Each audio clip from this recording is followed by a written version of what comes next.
the person who actually did the shooting, his name is Roy Den Hollander.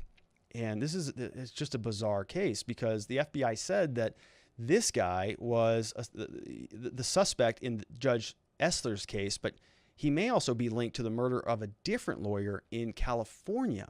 So we've got a lawyer who's going around and potentially, presumably, killing people in California, and then absolutely shot and killed one person in Judge Salas's home, and also shot her husband as well. So really weird. And the fact that this also goes along with the Epstein case, look, I'm not, I love conspiracy theories because they're a lot of fun. I don't necessarily buy into all of them, but these things, everything surrounding the Epstein case is weird. So I'd be very curious as to what some of the predominant theories are about what happened here. We were joking about it, with a friend, that sounds like somebody, activated this lawyer's chip in their mind, and they just went, they went off and they followed the protocols. And it's not really funny to be jokey about something that was so tragic, but it's weird, right? It's one of those things where, like, if you thought that there was a possibility that this stuff could happen, it kind of feels like we're seeing it happen right now. And who knows what's going to happen? I mean, Ghislaine Maxwell's still in custody.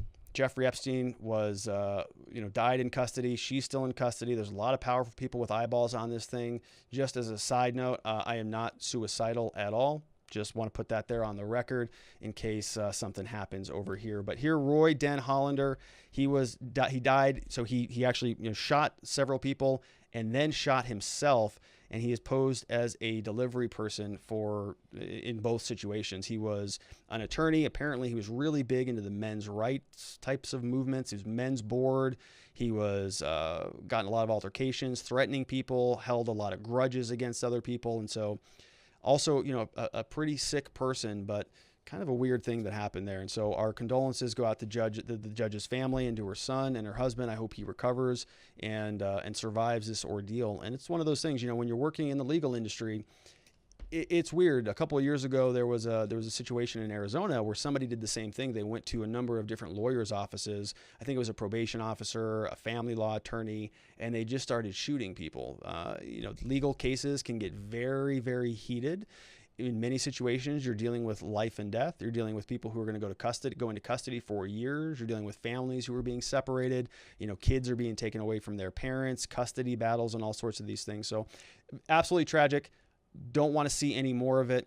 But as I said, our condolences go out to the family of Judge Salas.